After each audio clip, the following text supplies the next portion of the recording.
Speaking today with Mrs. Bronia Brandman. Mrs. Brandman, if you can tell me the year you were born and the city, town, and country.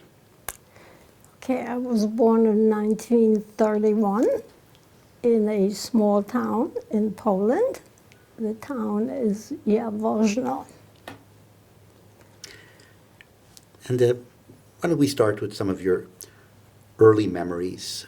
You were very young when the war started, so let's see what we can discuss in terms of some of your early memories, and also speak to me about your family and the home you lived in. Okay. So I come with a family of 6 children. I would say we were middle class, Orthodox.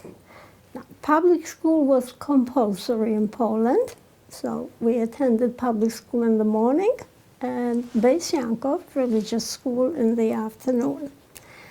I would say we were prominent in town. My grandfather, whose name was Elias Mandelbaum, was a very known personality. He was actually city council, and I'm told that when he died, the flag was lowered. He was very rich. He manufactured liqueurs, wines. He had warehouses in other countries as well. Extraordinarily charitable. He had 11 children. Most of them remained in Jaworzno. And I actually have a picture of my home and the attached homes of my aunts and uncles that originally belonged to my grandfather. We had our own synagogue. Now, my father comes of a prominent, learned family dating back to the Ramah, the Shach, the Hacham Tzvi, and father had an encyclopedic mind. He was a major Talmud Chacham, and I don't know whether that's going to work well in the frum crowd, but I would call him a Renaissance man. He was very interested generally in a lot of things, in science.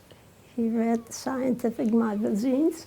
He actually constructed a telephone from parts, never having learned how to do it. Extraordinarily capable manually.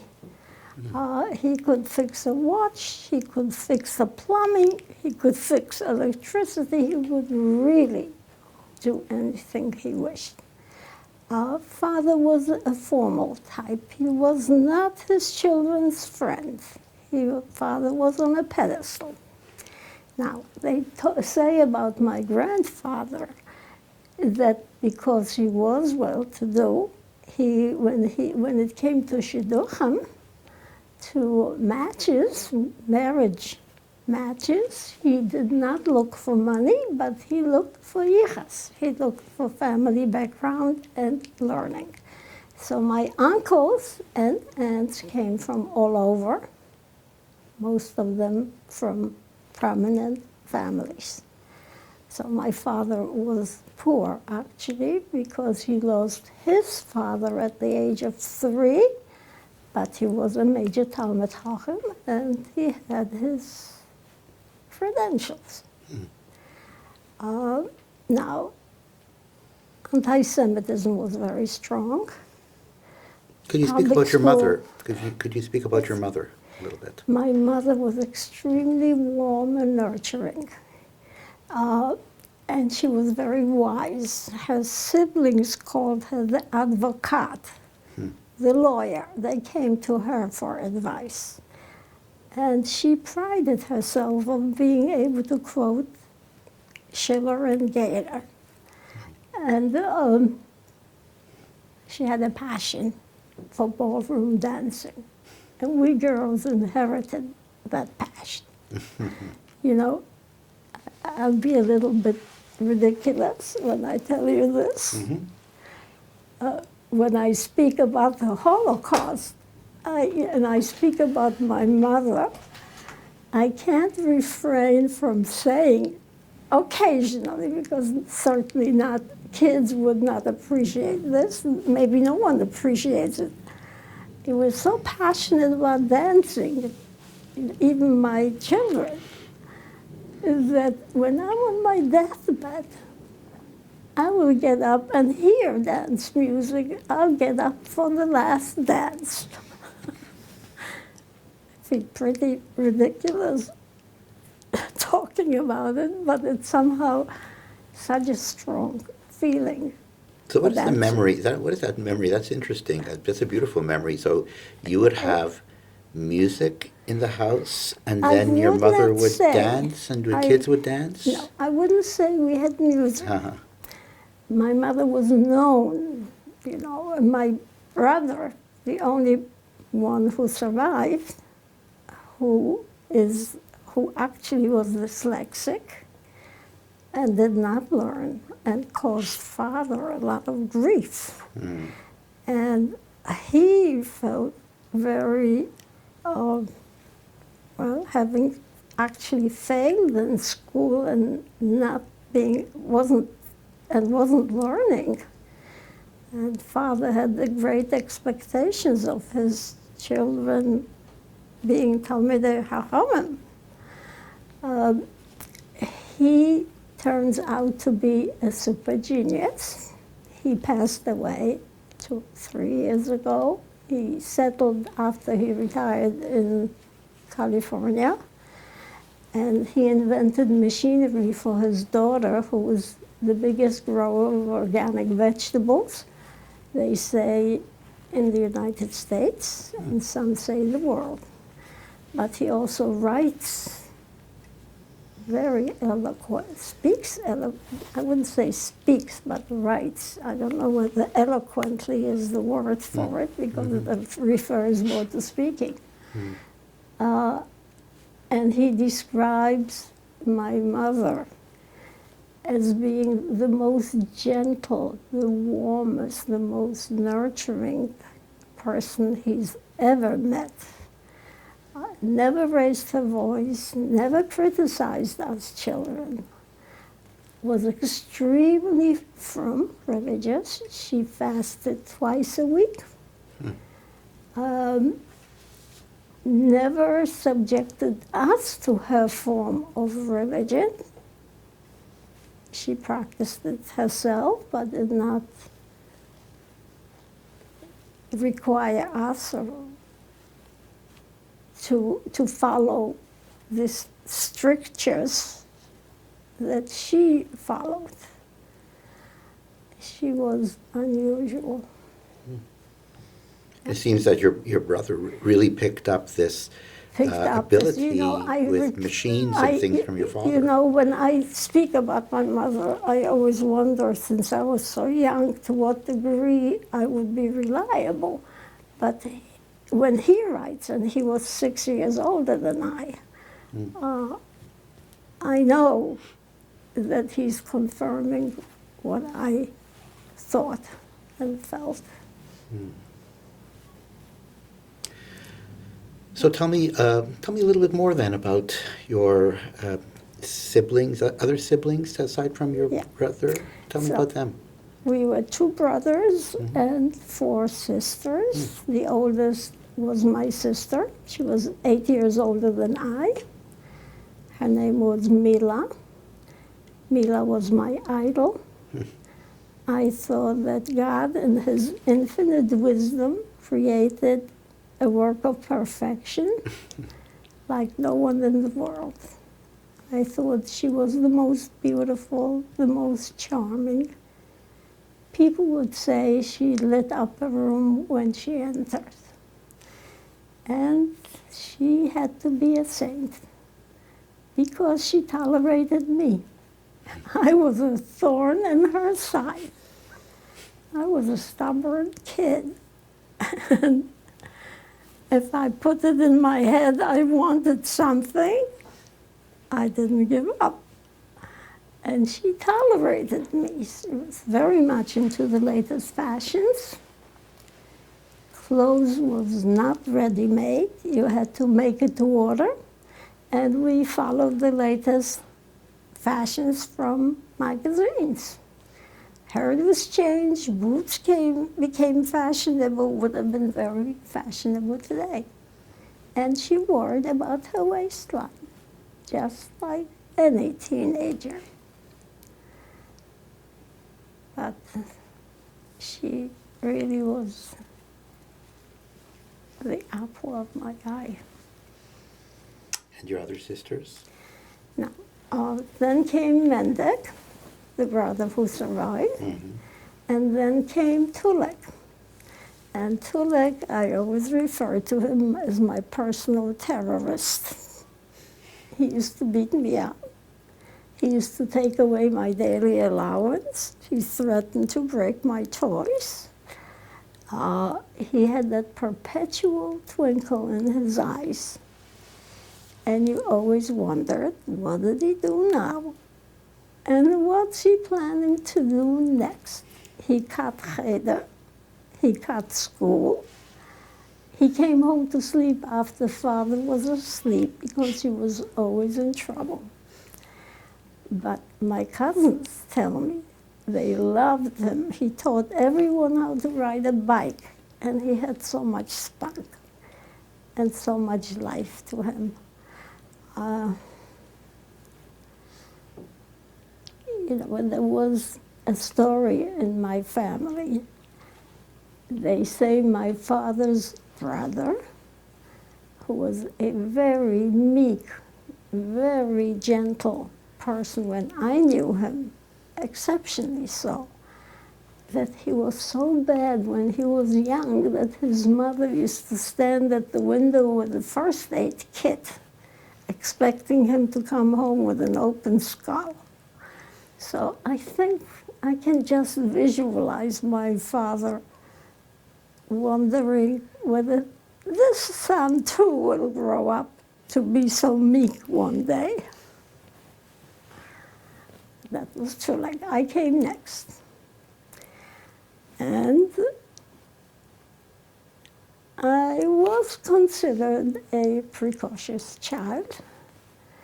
And people used to ask me questions, expecting wise answers. And I thought those questions were rather mediocre. It didn't leave me with a good impression of the adults. But it also went to my head. But I would say that at the same time, I also felt not so smart and insecure. I remember the first time I heard a children's story read to me, which was Chicken Licken. I was so enamored. I thought the world was so wondrous. I couldn't wait till I learned how to read. They also, they couldn't get me into bed, couldn't get me out of bed. I was always late. And they said I was stubborn, which, of course, I had never admitted to because I thought I was just being rational. Next to me was my younger sister, 2 years younger. We shared a bed. Her name was? Her name was Rutka. Rutka was a very sweet kid, very playful, and we were opposites. She used to go into bed right after supper like a drunken sailor. She got up in the middle of the night. I always wondered, what in heavens did she do in the middle of the night? Very daring. The streets were very steep, and some of them were, in winter, were like a sheet of ice. And she would zoom down on skates, singing all the way. Boy, was I jealous. Then came the baby. I thought the baby was rather average. But Father thought she was the smartest and prettiest of all of us. But then a cousin who lived in Vienna told me that every time there was a new baby, Father would write him saying, this one is the prettiest or smartest or handsomest of all of them. So Father was not given to praising us, and sometimes I wondered if Father cared. But I caught Father once. He was showing off with my first grade homework to my very distinguished uncle. And when he noticed I caught him, he turned red as a beet. He didn't want me to know that he was showing off. But it told me Father cared. It's very nice. It's very nice. It's remarkable. You have this incredible landscape of memories of your siblings and what they were like, and relationships with parents is really quite wonderful. That's a wonderful, wonderful memory that you have. It's really quite beautiful. So I'll tell you one more thing. One more. I can't resist.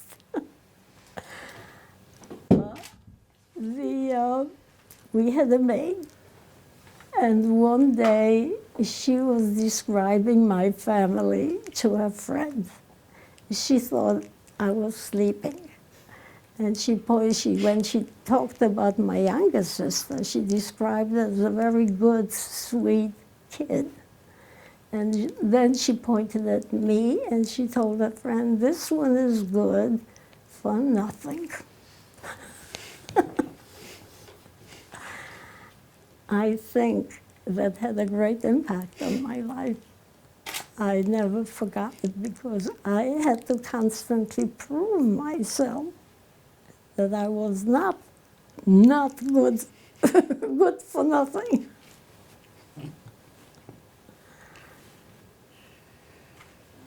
Okay, that's fascinating. Fascinating reconstruction of that very, very important time. So when did you start to feel as an 8-year-old that things were changing? Okay, so we lived about, 18 miles from Auschwitz. And we lived the southwest part of Poland, close to the German border. Before the war started, my parents feared that we would get the brunt of the invasion because that we would be the first ones to be attacked. So my parents decided that my mother and 5 of us children would flee our town to my uncle's town called Mielec.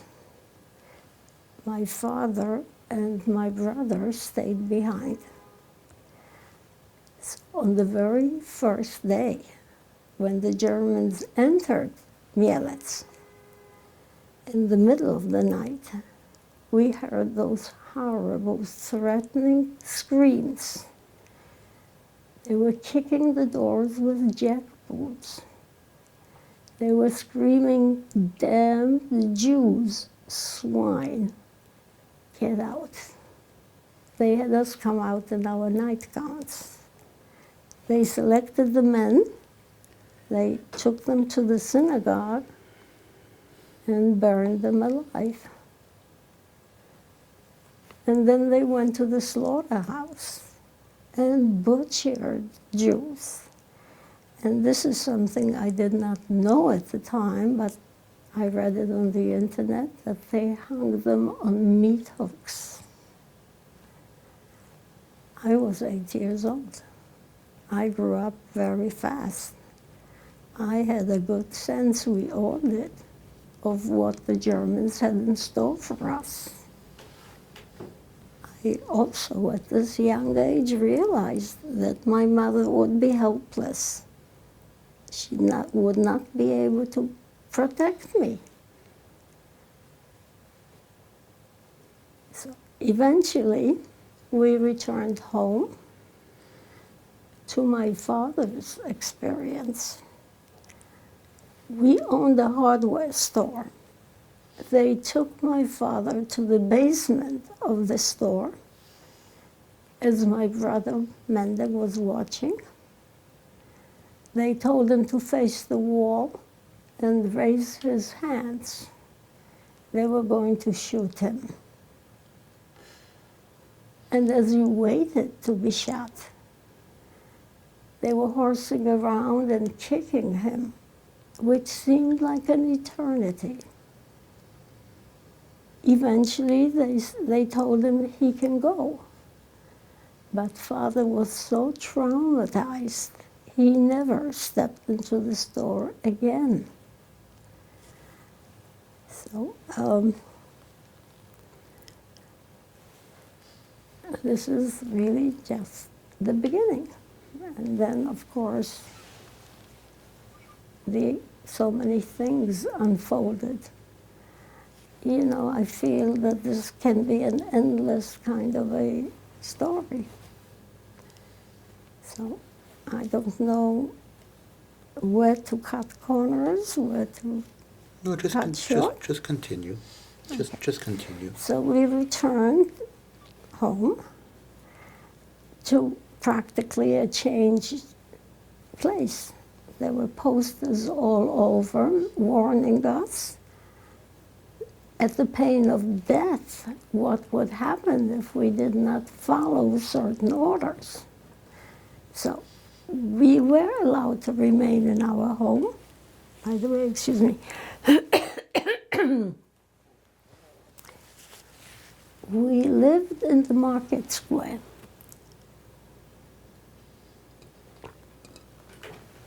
A little bit of a detail, by the way, I'm actually reverting back to a description because I understand there is a museum in my town now, and they refer to my grandfather. His name was Mandelbaum. Mandelbaum's,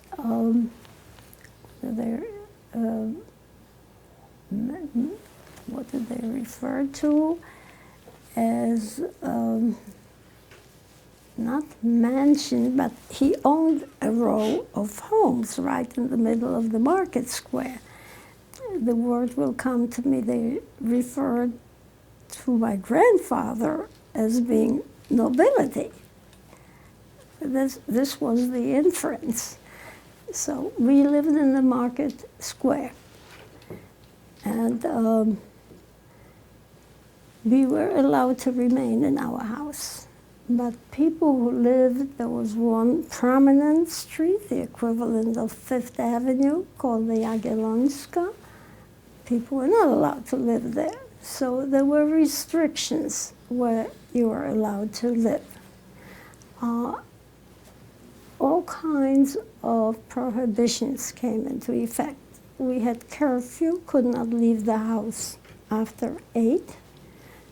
Our store was confiscated. Mendig was forced to work in the coal mines. He got up at 5 in the morning and there was nothing in the house to eat because what we ate is basically potatoes, but also the whole grain without being milled was cooked for hours and it scratched your throat. As hungry as we were, we refused to eat it, except for Mendik, who never said no to anything. But when he got up at 5, the stove was not on and the gruel was not cooked. So it was basically nothing to eat before he went to the coal mine. We children were thrown out of school. Our possessions were being stolen. We had to give them the jewelry, silver, furs, radios, bicycles. This is how it started. we basically, as I'm being repetitious now, subsisted on potatoes. But we really had no income because Mendek was not paid. So by the time I was 9, I became a smuggler. I would cover up my Jewish, I did not mention that we started out wearing a band, a white band with a Jewish star on, but fairly soon it was changed to the yellow star with the word Jude, which means Jew, sewn on every garment starting with the age of 6. If you walked out without it, you were shot. So I would cover up that star with a big shawl, which made me look like a farmer girl. An aunt who owned a textile store squirreled away some textiles before the store was confiscated. I would take those textiles to a Christian grocery, exchange it for things like flour or butter. We could not afford to eat such luxuries, but we could sell it on the black market to have some income to buy the basics, which was mostly potatoes. There was some fish, but it smelled too high heaven. You couldn't eat it. There was margarine, which was not edible. There were some odds and ends, but the basics were potatoes. So we learned how to make cake from potatoes, fish from potatoes. Every time I went on my mission, I was sure I would not return home. I was sure that sooner or later I would be caught and shot.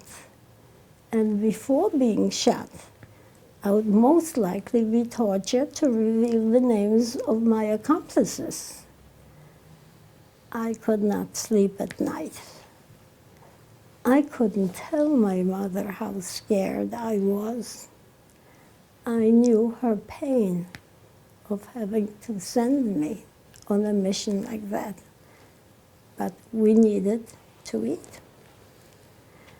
So daily life was terror. You were not allowed to meet in groups, which meant davening with minyan was forbidden. What was amazing is that the men continued to daven with minyan. In the small town, most of the Jewish population was Orthodox. Most of them had beards. If you walked out with a beard, you were very endangered. You never knew what they would do. They would use you as the center of sport and pull your beard with the skin. No one shaved their beards, which I was amazed at the strength and determination. So I was, of course, not only thrown out of school, but Beis Yaakov was forbidden as well. My father attempted to teach us German because we thought it was an important skill. And daily life was terror because you never knew when they would come with trucks and machine guns and dogs that were trained to tear you apart. At first, they would call for the young people to be sent to slave labor camps. And they came for Mila. And Mendek, a teenager at the time, volunteered to go in place of Mila. I had such awe of Mendek. At that time, we were sure we would never, the family was still intact. I was sure would never see him alive again. So we all had hiding places. And you know, the catching of people took different forms. Occasionally they would give orders. You have to appear in the marketplace or in the schoolyard. If you don't, you will be shot. Other times they raided the homes and caught people, or they caught people on the street. There was always the element of total surprise. There was always, basically total surprise and machinations to totally mislead. And most of the time it was on Shabbos or the holidays. So there is one time the soldier came and walked the whole family out of the apartment under a gun. And I was the one who didn't go. As we were walking out the door, I hid behind the door. What I would have done if my parents and the family didn't return, and I was 9 or 10 at the time, I don't know. But I had that automatic resistance to being taken, to have someone having control over me, and to face the unknown, which was usually fatal. So I thought it was highly unusual. At that point, the family did come back, and the fact that I wasn't there, my father could claim someone who was slated to be sent away as his child. So it did serve some purpose. So by 1942, they actually ordered us to report to the schoolyard. And we sensed that that was the final grade. And as I mentioned, we all had hiding places. What do you mean that you had hiding places within the house? Within the house. We had a built-in sukkah, a year-round sukkah. Mm-hmm. The details are that it was grandfather's sukkah. There were built-in couches which had removable panels. If you removed the panel from the couch, you were able to go to the next house. And don't forget, there was a row of houses facing the market, and then there was a row of houses going up the street, all of them belonging initially to my grandfather, then occupied by my aunts and uncles.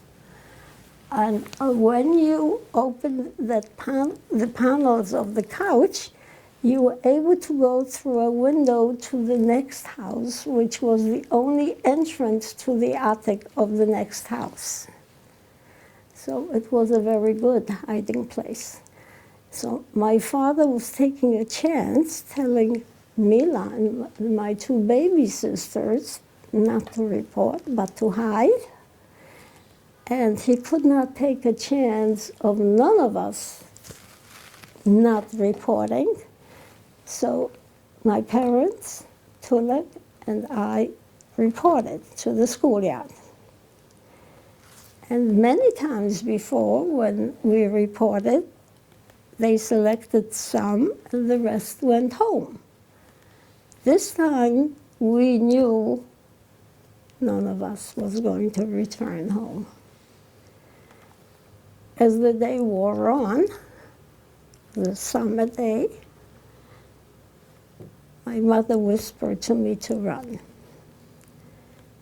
What were the chances of my running successfully? We were surrounded with a schoolyard, which means the gates were locked. We were surrounded by guards with guns and dogs. How would it have been possible to run? She could fully expect that I would be caught and shot in front of her. She took that chance, but I must say, I had the same idea on my own. Now, by that time, I was an experienced smuggler.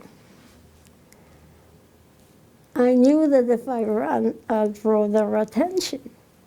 There'll be instant shooting, there'll be instant letting the dogs fall on me. So I walked very slowly with my head high, very assuredly, just leisurely walked out, and no one stopped me.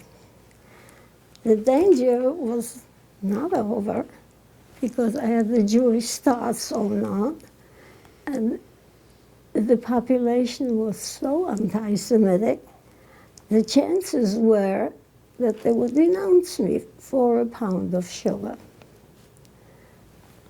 But there were no options, so I walked. I did not want to go to my sister's hiding place for fear I might be followed. I was thinking maybe they let me go so they can follow me. So I went, we used to go at home with our own dishes to the farmer for milk. And we used to watch the farmer as they were milking the milk into our dishes. So we knew these people. And I went to them and asked them to allow me to stay till the night. And they were kind. They allowed it because it was risky. While I was there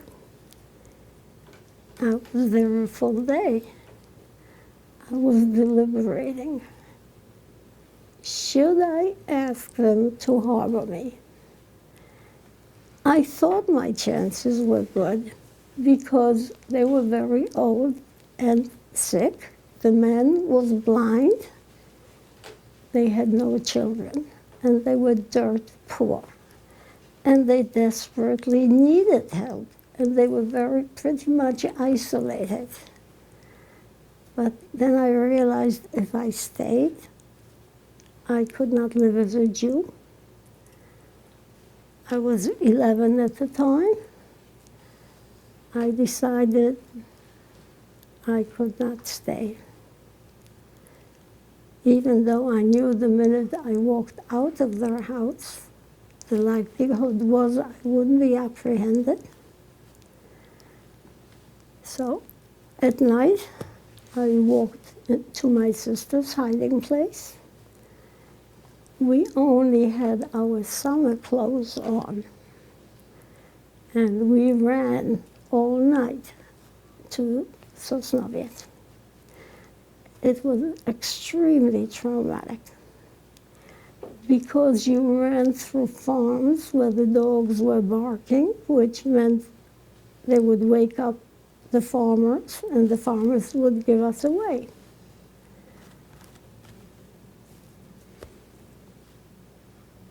But there was the greater picture.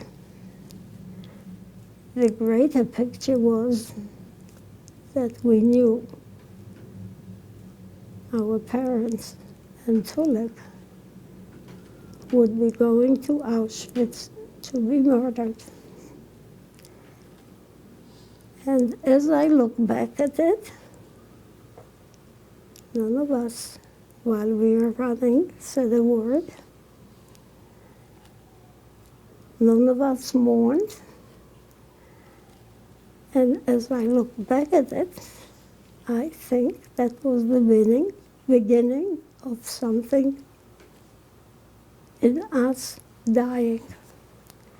You knew your parents and your brother were being murdered, and you did not mourn. And the fact was, you couldn't mourn because you were running into the unknown, and you were running for your life. But nevertheless, at no point did we mourn. And I really think that that was the beginning of becoming dehumanized. Why did you run to Sosnovitz? Pardon me? Why did you run to Sosnovitz? Why? We knew that Sosnovitz still had Jews, was not yet Judenrein. Which were not yet what? Judenrein, cleansed of Jews, because they called it Judenrein when they cleansed places of Jews. And of course, in Sosnovitz, we were illegal because we belonged in Auschwitz, which meant we were not being assigned lodging or ration cards. And my sister found someone, we owned a hardware store, and my sister remembered someone in Sosnovitz who was a supplier, and they owned a lumber yard, so they allowed us to sleep in the lumber yard. But then we found that there was an obscure law which stipulated that if you were under 12, you couldn't become legalized, and I was 11.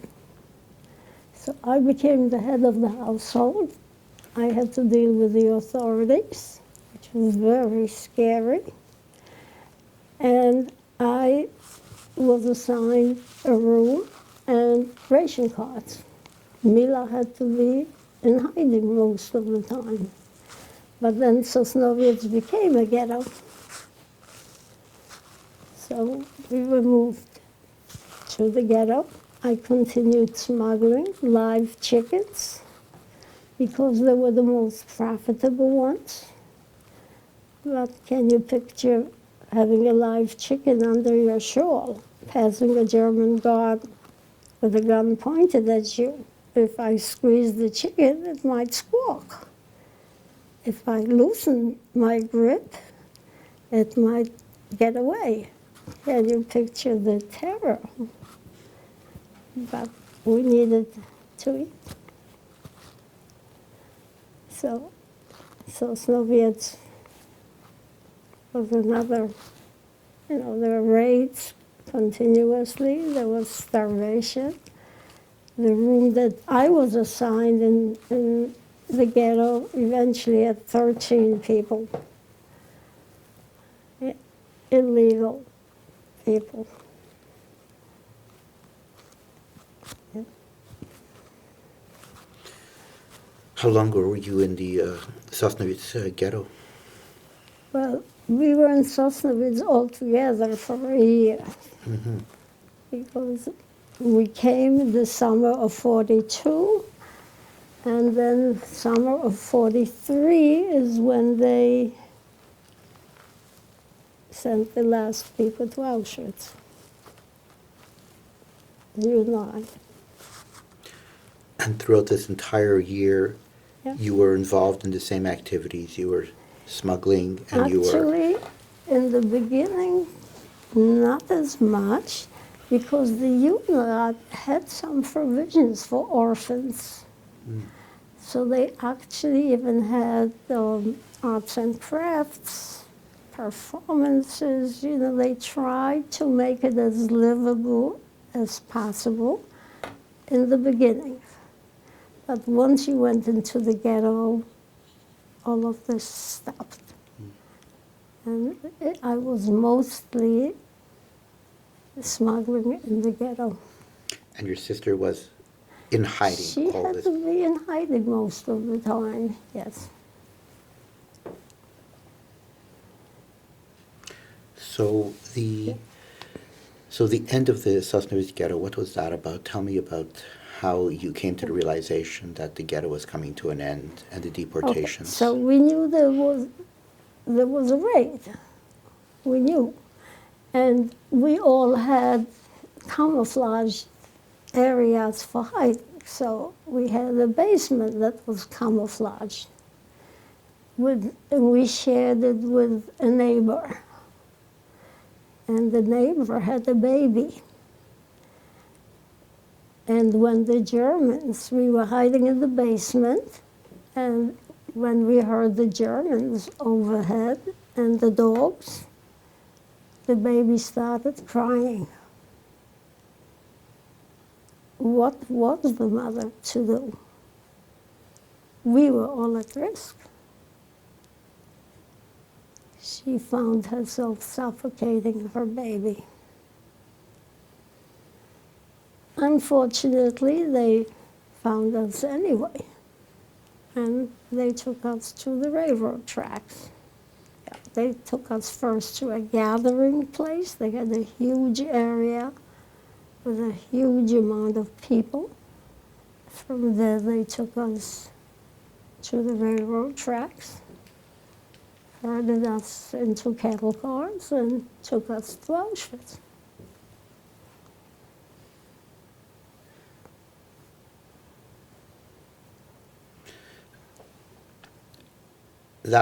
Tell me about that cattle car ride to Auschwitz. Do you remember you were with your sister during Yes. this entire Yes. time? Yes. You weren't separated, you were with your sister. Right. Now, you know what's amazing? My little sister never cried. As hungry as she was, as cold as she was, and I'm talking about generally. Yes, she had the sense that there was no point in crying or asking for things. So in that car, you know, in that respect, it was easier for us than people coming from distances to Auschwitz because we were so close. But no one said a word. It was beyond talking. We knew we are going to be killed. And what was there to say? And I'm always amazed that you are on the verge of dying and no one says a word. And little children, they must have felt doom. And no one said a word. Mrs. Brandman, Yeah, we're going to take a short break right now, yeah, and we're going to continue in a few moments. okay. Thank you.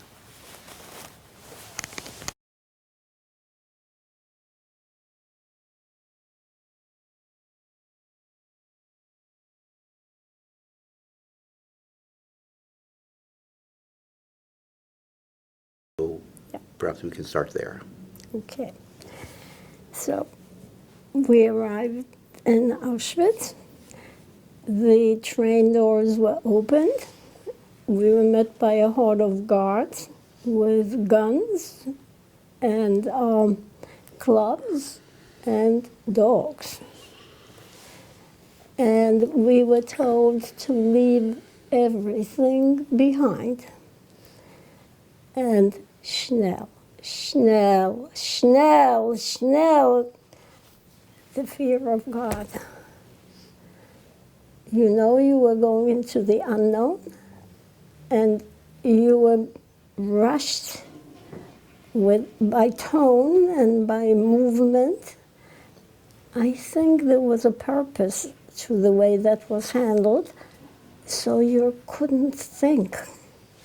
So you knew that you're going to be murdered.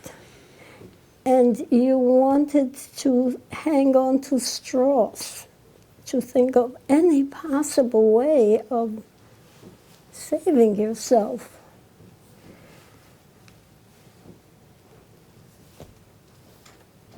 And then the men were separated from the women. So at that point, Sosnowiec was being liquidated, and I understand Sosnowiec had 30,000 Jews. And I understand that I came on a transport, I believe there were 2 transports that day from Sosnowiec for a total of 9,000 people. The men were separated from the women. The children went with their mothers. And that was fatal for the children and the mothers. And then again, schnell, schnell, and the tone of voice, and the fear instilled, and the feeling of powerlessness. And then you had to file past Dr. Mengele, who stood there with the shiny boots and well-pressed suit and white gloves. I mean, it just boggles the mind that he needed white gloves to perform this. And all he did was move his index finger. And because we were such a large group, we had to move very quickly past him. Eventually, it was our turn, the 4 of us, to to file past Dr. Mengele. He pointed Mila to the right. He pointed the 3 of us to the left. Now, I mentioned to you that I was a smuggler before, which meant I was constantly ducking and hiding and maneuvering and thinking. I knew we were going to be murdered. I knew there was nothing to lose. And this had to be done in a split-second decision because we had to move very quickly. So in a split-second decision, I decided to run to the right to where Mila was. But no sooner did I get to Mila's line that I realized what I had done. It meant my 2 baby sisters, Rutka and Macia, were going to the gas chamber alone. It meant that I was jeopardizing Mila's life, having a young 12-year-old, young-looking 12-year-old next to her. What situations might she be in, having me around her, that would endanger her life? But it was too late. I have a book which was written by someone, Philip Moller. Philip Moller was part of the Sonderkommando. So you know that the Sonderkommando was comprised of Jewish inmates. And we know that from time to time, they would throw the Sonderkommando into the gas chambers of the ovens themselves. They did not want anyone surviving to be future witnesses. So Philip Moller was a part of the Sonderkommando who survived. And he wrote a book. And in the book, he describes our transport. And what he says in the book is that when transports came from all over Europe, and I saw the number someplace of 32 different places, they had no inkling of what was awaiting them in Auschwitz. And the Germans would give them a very reassuring pep talk. They told them the faster they got undressed and went into the showers, the faster they'd get the hot soup which is waiting for them. Some of these people traveled for a week. Many of them died on the way. Most of them were starved. And they would be getting jobs within their professions. and the children would be taken care of in kindergartens. And the people were totally unknowing and unsuspecting and believed what they heard and hurried to get undressed to go into the gas chamber. Now, there were 4 gas chambers. At times there were 5 or even 6, excuse me. I'm sorry.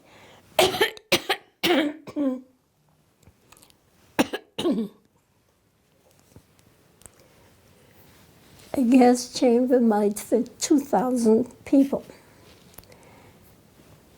And if they had more than 2,000, they would shoot the last person online so that the people ahead would push forward to avoid being shot, so that they could squeeze more than 2,000 into the gas chamber. Then they would throw the babies on top. And German doctors watched through windows as the poison gas, Zyklon B, was suspended from the top. And poison settles on the bottom first, which meant the children died first, and then the old. German doctors watched through windows as approximately 15-20 minutes, everyone was dead.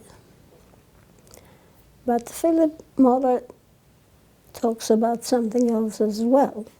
He says that the Germans knew that they couldn't tell our transport that story because we lived so close and knew the truth.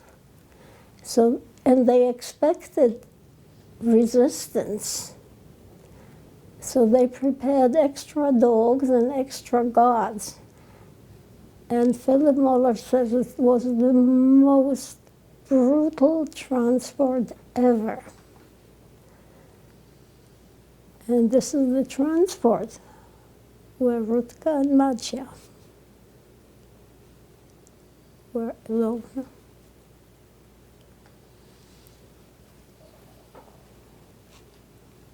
The line that I was on with Mila, the guard spotted me online. He couldn't believe he saw a child. He took his gun and rammed it over my head, screaming, "What's a child doing here?" Yet he did not remove me. So I went with Mila to the concentration camp. We arrived. We were made to strip naked, coming from an Orthodox home, standing naked in front of men for hours and hours. The dehumanization. And while we were standing naked, they had men shave our hair, including private parts. And then we were sheared and branded. So I have a number on my arm.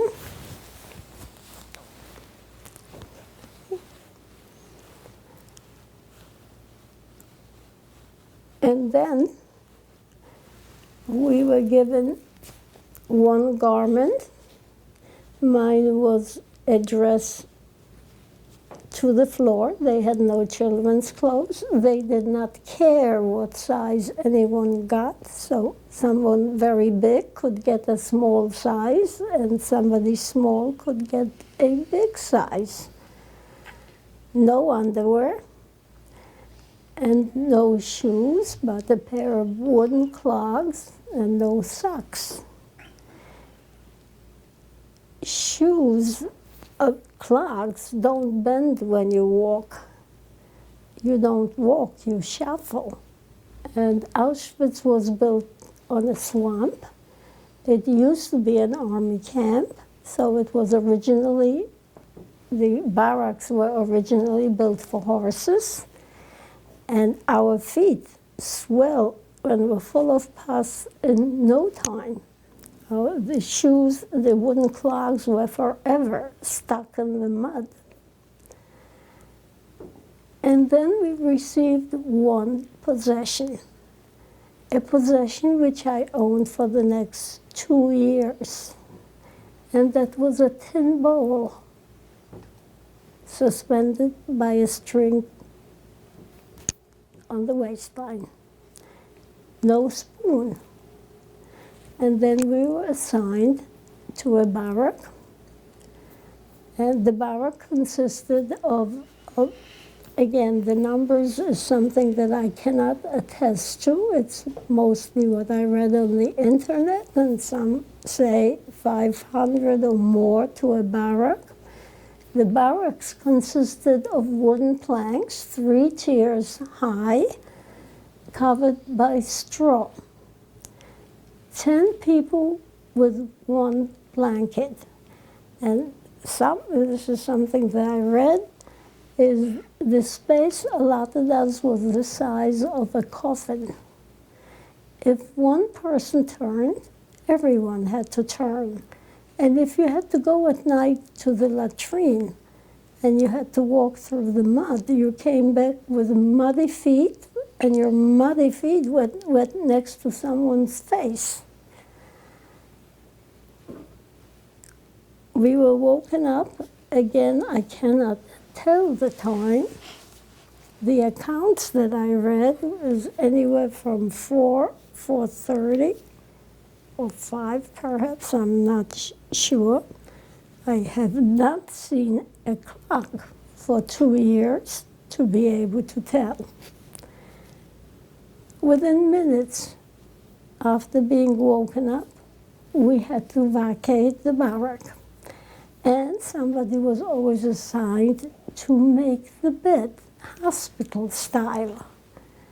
What bed and how do you make it hospital style? And Germans were very orderly. So you had to make it a very specific way, otherwise you were beaten to a pulp.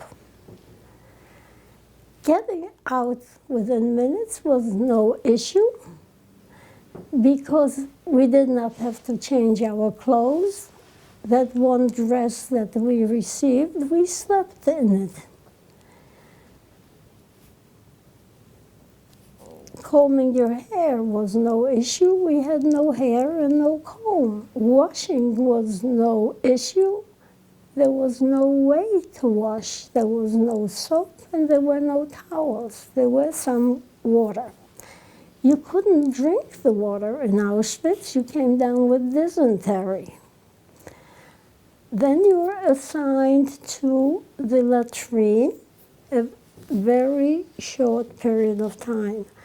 But if you happened to have had dysentery, you couldn't wait your turn. And you only had a few minutes, and the lines were long. The chances were you would dirty that one dress that you owned that you didn't change for months. Now the indignity. The latrine was, they say again, I'm quoting from what I read, is 700 to 800 people. And inside the latrine, you were watched over by a guard with a pointed gun. There was nothing to wipe yourself with. Again, that dress was the vehicle for everything.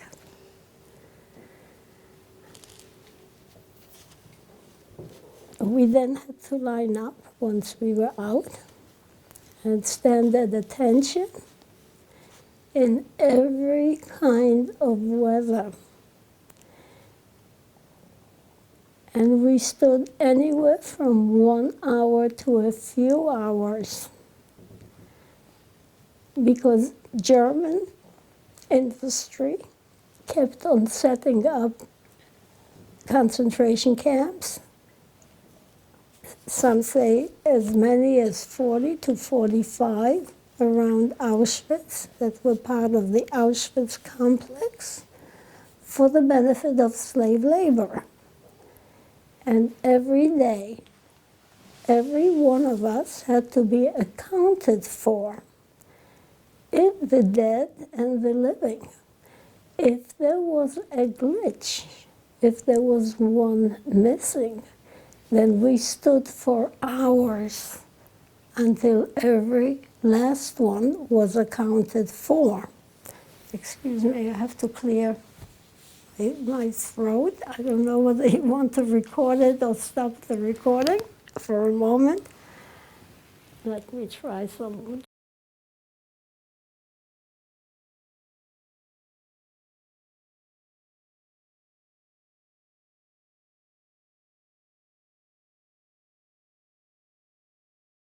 Detention, from time to time, they would select for the gas chamber. If you were selected for the gas chamber and there was not enough mass to fill a gas chamber, they would warehouse you in a special place, a block called 25, where they no longer clothed you or fed you, and the rats were eating you up alive. And the screaming coming out of there went to high heaven. And I think of all the fears of being asphyxiated, the idea of being in block 25 waiting for the gas chamber. In my opinion, that was the greatest fear.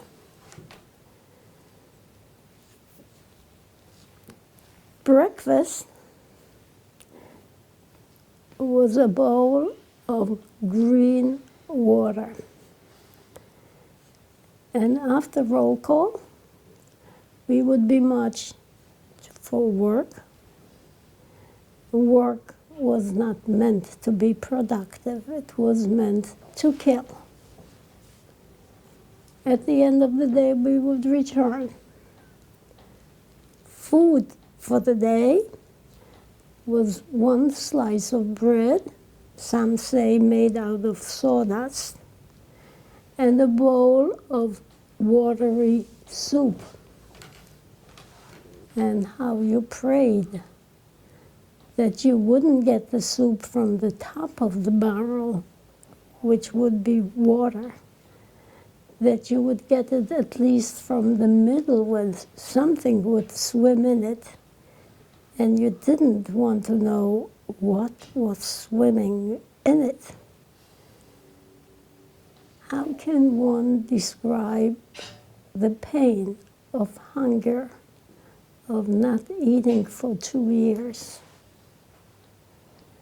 Can anyone in normal times have ever experienced such pain for such a prolonged time? The cold, the beatings, the humiliations, the endless array of devised punishments. We could not wash for months. And because we could not wash, we were covered by lice. And our skins were one big scab. We scratched non-stop. And lice breed disease. And Mila came down with typhus and had to be removed to the Revere. The Revere was, I don't know how many barracks, reserved for the sick. And my dilemma should I go with Mila? Mila came, as I mentioned, came down with typhus. We knew that going to the Riviera was a one-way street. I also knew there was no way I was going to part from Mila, and I decided to go with Mila. So we were on the Riviera, which was a barrack for the sick. There was no one there to take care of the sick. It felt like a morgue. People were constantly dying. You constantly heard the begging for a chamber pot. People were too sick to get off their bunks to get the chamber pot. So from that point of view, it was good for Mila that I was with her. We were three in a narrow cot in a third tier high, because I was able to get the pot for her. Now, we were lying naked with a blanket that was full of blood and pus and feces. Nobody ever washed those blankets. And we were lying, as I mentioned, naked. I have absolutely no sense of time. I don't know how long we were there, when one day the lady who was in charge, a Jewish lady, a nurse by profession, her name was Boženka. I never saw Boženka before, but Boženka came to call me down from the third tier bunk. I was sure that spelled the end for me. But what Boženka had to tell me was horror of horrors. She told me that all of the sick were being liquidated for the gas chamber. She singled me out to save me. She was risking her life. She told the Germans that I was her sister. You never knew what the Germans' response would be. They could have just as easily said to her, "Go with your sister." When she singled me out, she sent me to a barrack of Christians where there were no selections. And my lifelong dilemma: how was I going to face Mila? What was I going to say to her? Was I going to tell her I was going to live and she was going to die? You know, I was a child, but had it happened now, I don't know what I would have done. I could not face Mila. I did not say goodbye. I had to leave immediately. The next morning, they emptied all the barracks, and Mila went to the gas chamber. I felt myself turning into stone. But there was something more than I did. I felt so guilty not going with Mila that I felt I did not deserve to live. yet I was living and breathing. So how was I going to punish myself? I vowed that though I am breathing, I'm not going to be of this world, that I'm not going to allow myself to continue developing or developing at all from the point of where I was at the moment. That I was not good. I was a bad person and did not deserve to live.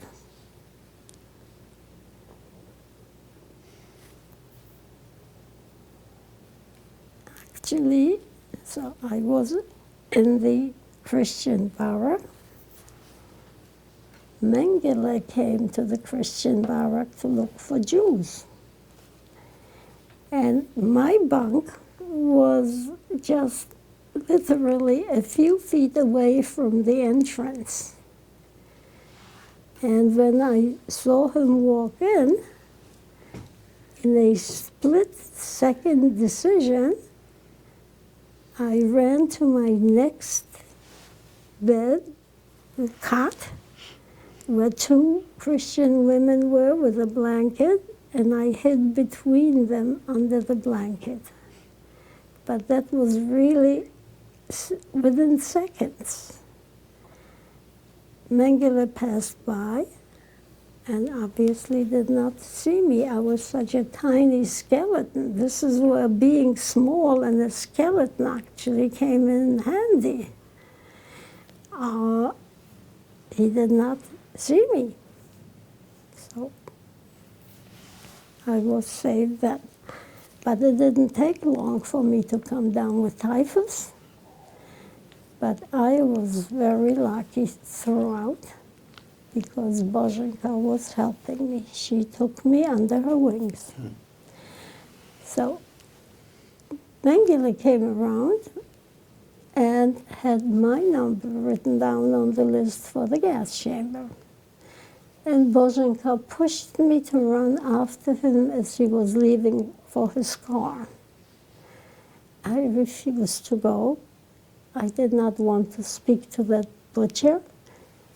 There was absolutely no shred of hope, belief that Mengele, who had more than 1 million murdered to his credit, that he would make an exception of me. But Bożenka would not let up until she saw me leave the barrack and follow Mengele. And I ended up following Mengele and addressed him and asked him to return to remove my number. And Mengele was very reassuring. He said, "Don't worry, little girl, you will be okay." And I argued with him. I told him, "You know I will not be okay unless you return to remove my number." So what happened that instant, you cannot call it anything but a miracle. We know that the Allies refused to bomb Auschwitz, even though ex-Governor McGovern, who was an ace pilot and flew on missions bombing facilities that were producing raw material for the war effort, some of them as close as 5 kilometers from Auschwitz. By that time, they had 2 people successfully escape Auschwitz. They escaped for the benefit of warning the Hungarian Jews of what Auschwitz was preparing for them. And that's a separate story. And they mapped out Auschwitz so that bombers could pinpoint places they could bomb, because there was always a danger of killing Jews, of killing inmates. But they had the information by then. And frankly, from my point of view, I would have welcomed if I were killed in a bomb, because that would have been a meaningful death. It would have been death for something, not for nothing. But then the alarm went off. The Allies were circling Auschwitz in a reconnaissance flight. They never bombed. They did actually bomb Auschwitz, the part where Elie Wiesel was, but that was at a different time. But one time, I think that was also a place that they were producing raw material for the war effort.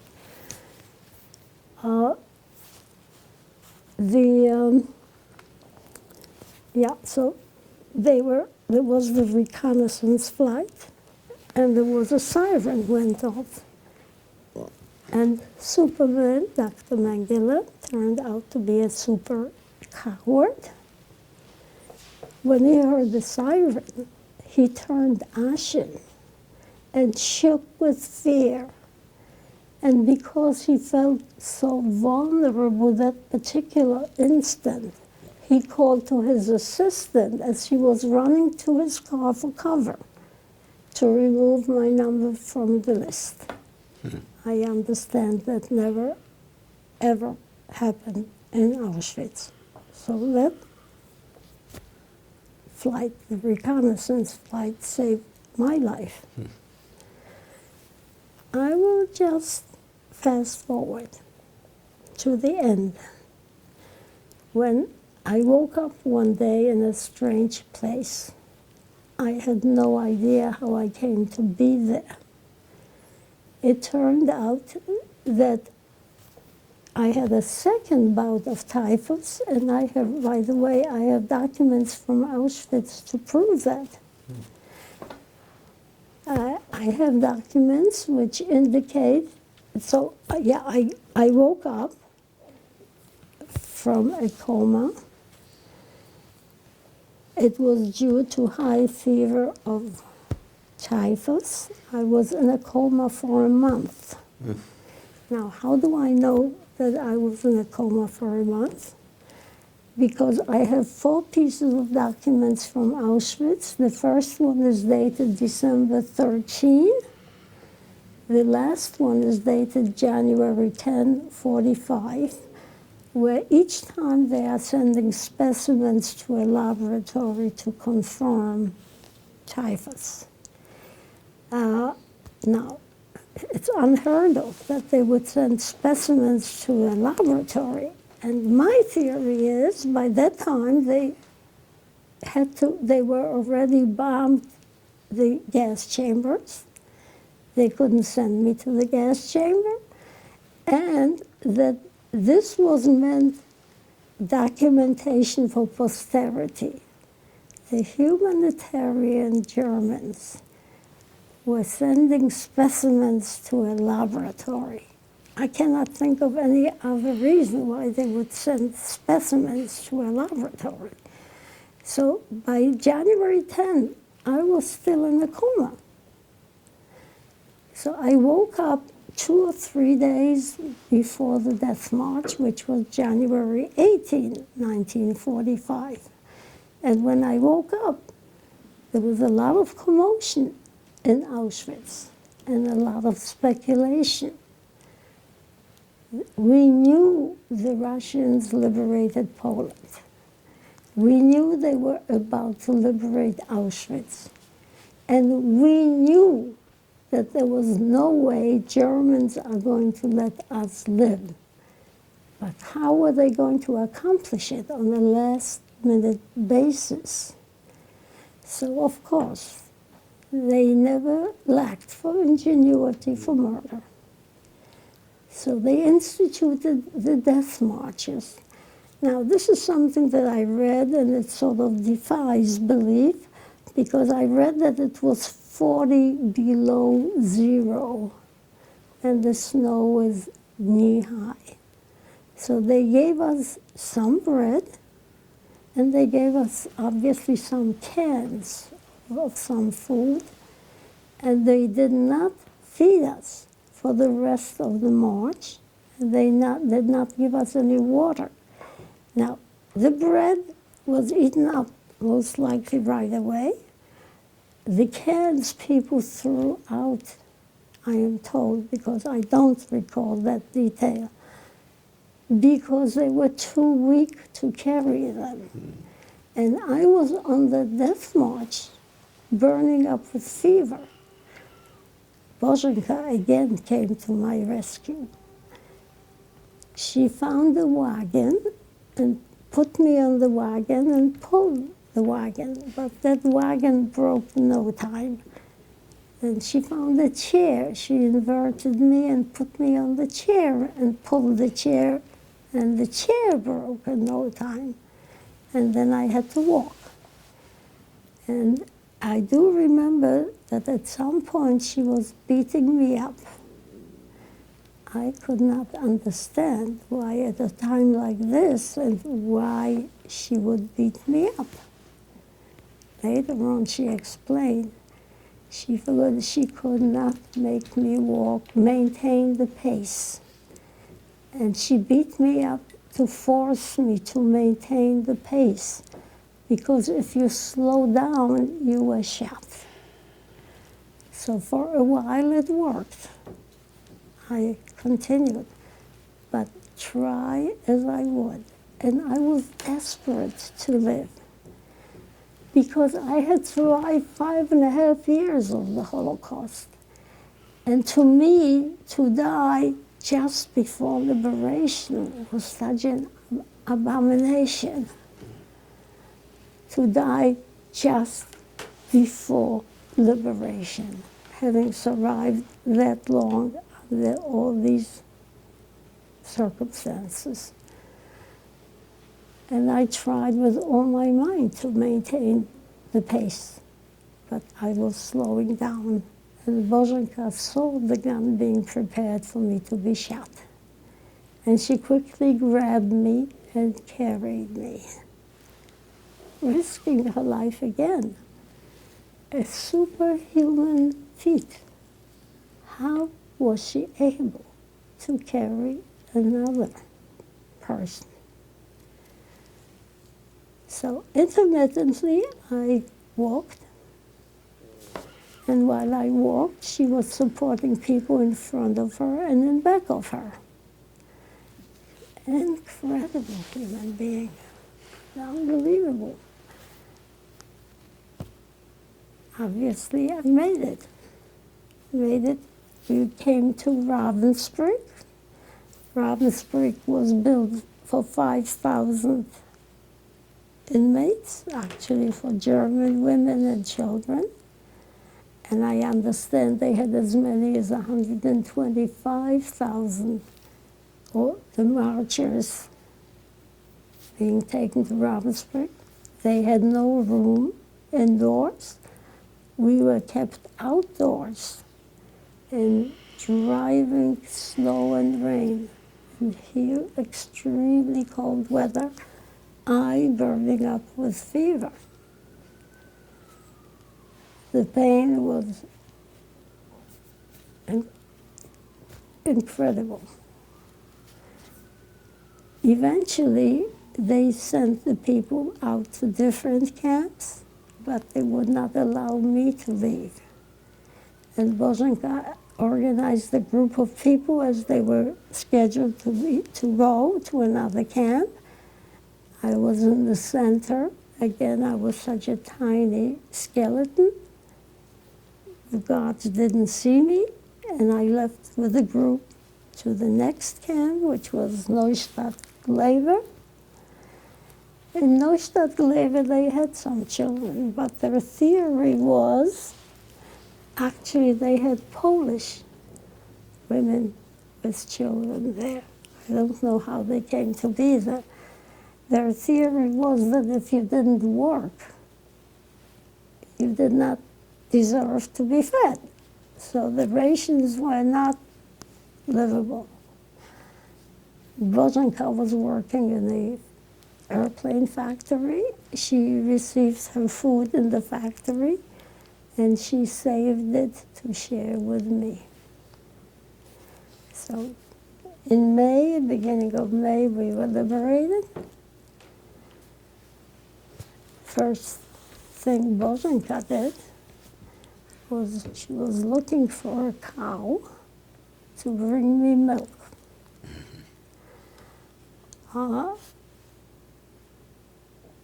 You would think that liberation was a happy day. Liberation was the worst time of my life.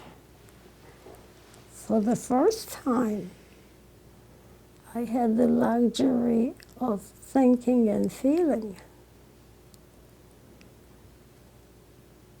As far as I knew, I was alone in the world.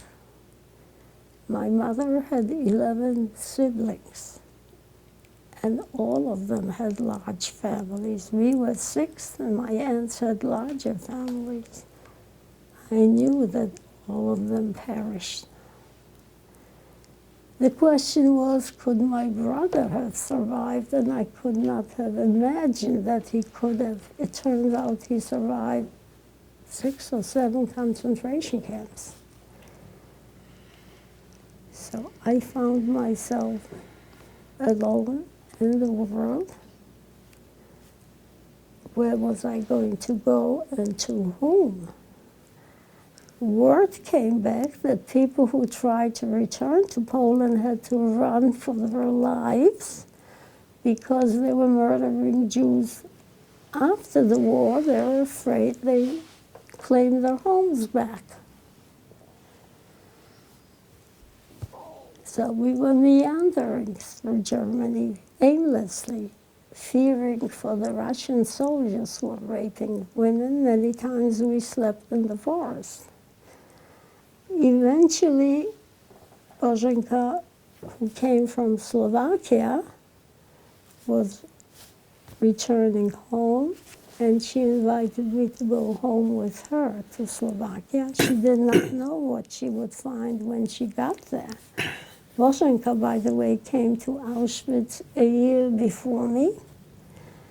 My understanding was that Tiso, a German a priest who became, I think his title was president of Slovakia, paid the Germans to deport Jews to Auschwitz. So she came with one of the first transports of 1,000. Only 3 survived. And she did not know what she would find home. It so happens her parents did survive. They had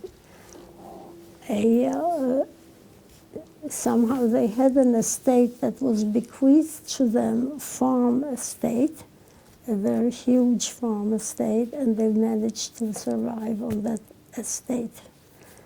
So she invited me home to Slovakia with her. I thought I'll be there forever. But a few months later, a cousin found me there.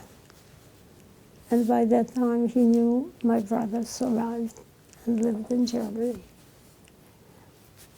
So we finally met. That must have been an amazing meeting. Sure was. And you two are the only survivors. Yeah.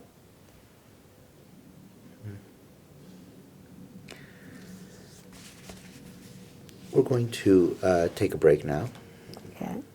and we'll be back for a closing, just a closing statement. Okay. Thank you.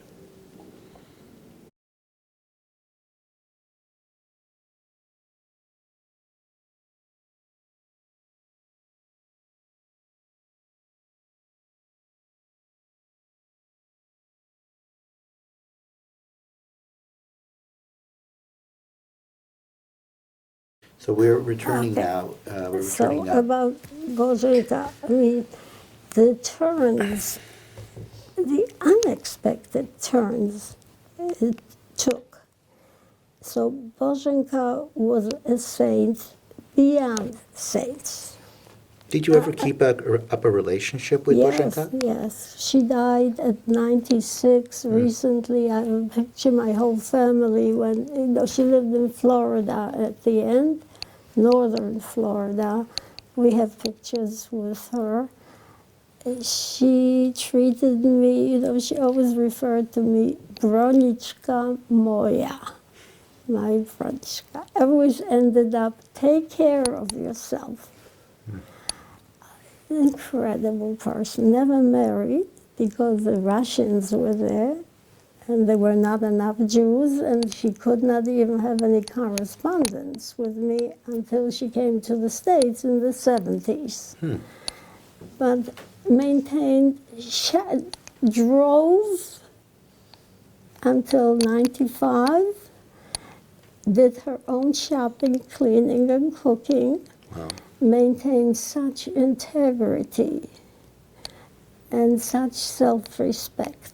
She raised a niece as if she was her own child until teenage, and never a word of complaint, and she had many things to complain about.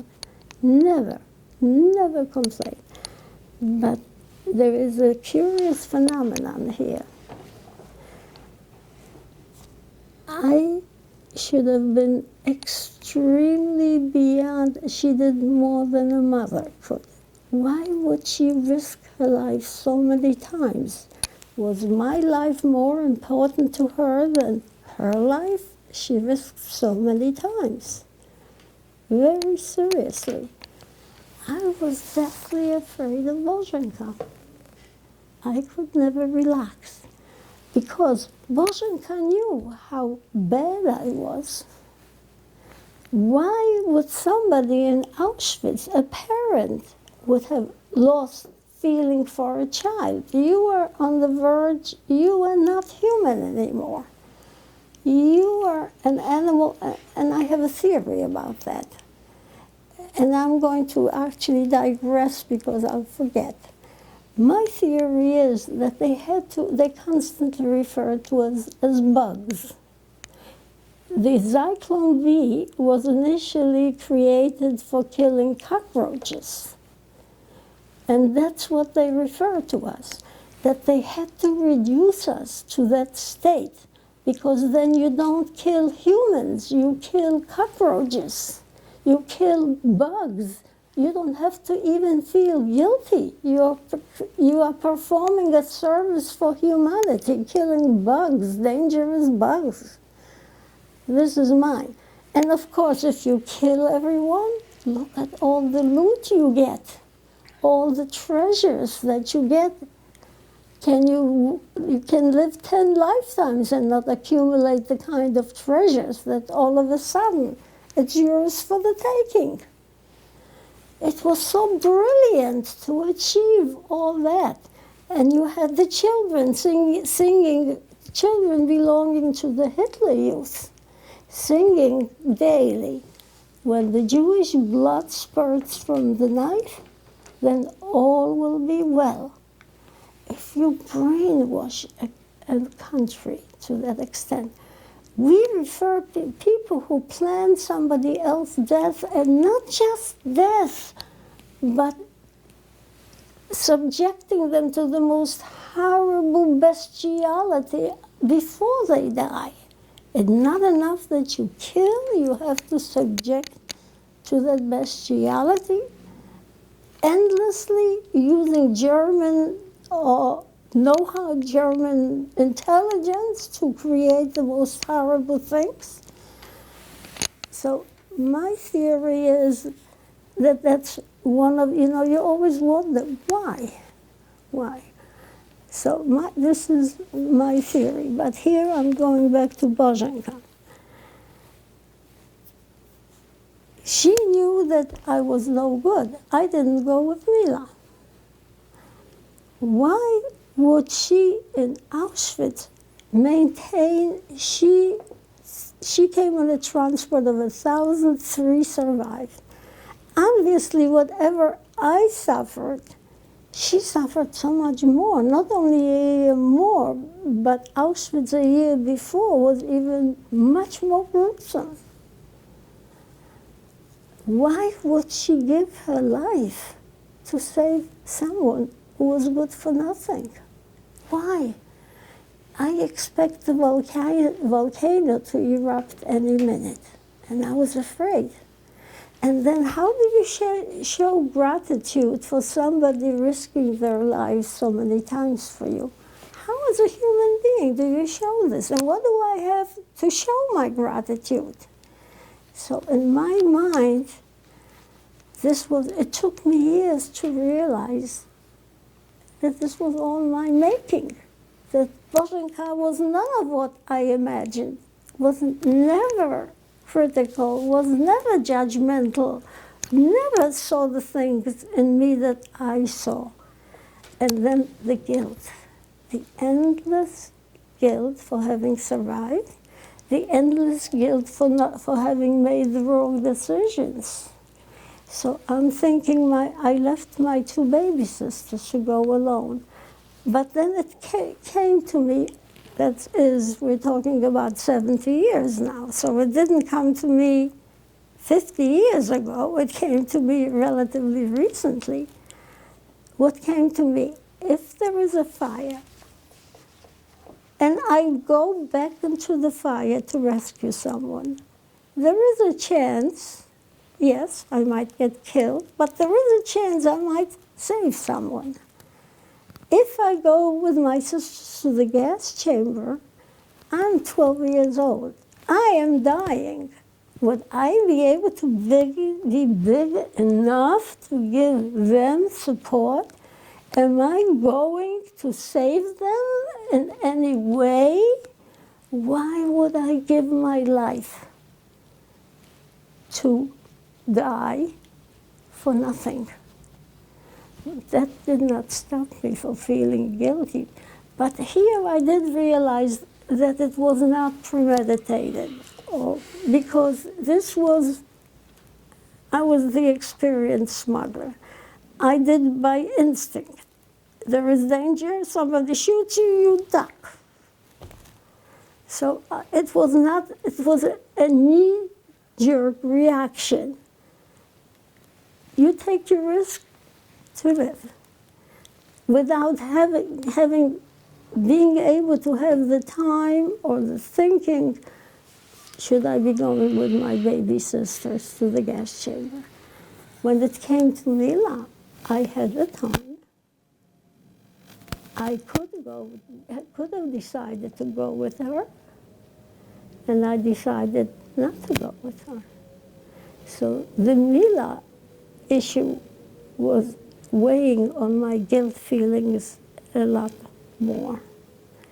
And then I also realized somebody was asking me, when I never talked about it for 50 years. I didn't say a word.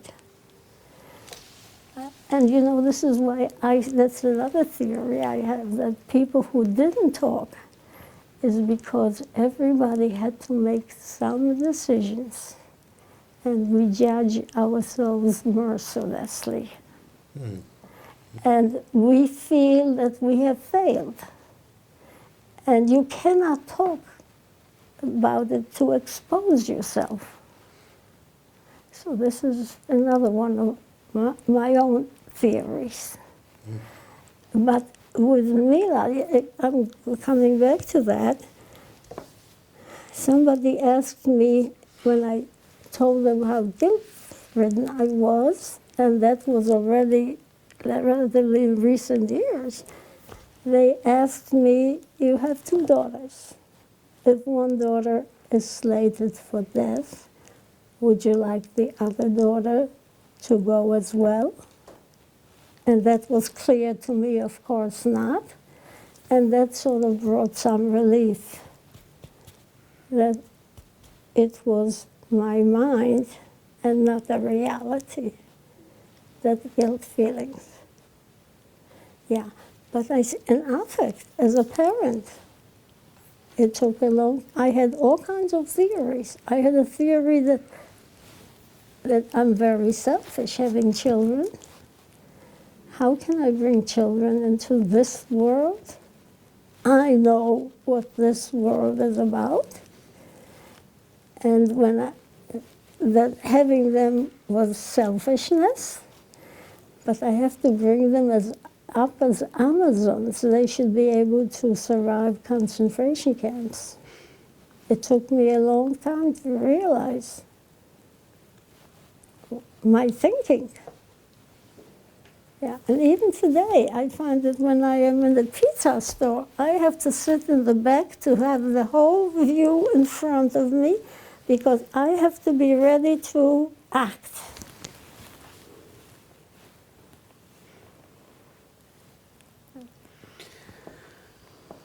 Mrs. Brandman, I want to thank you for the interview, and I want to thank you for these very provocative and thoughtful closing remarks. Thank you. Yeah.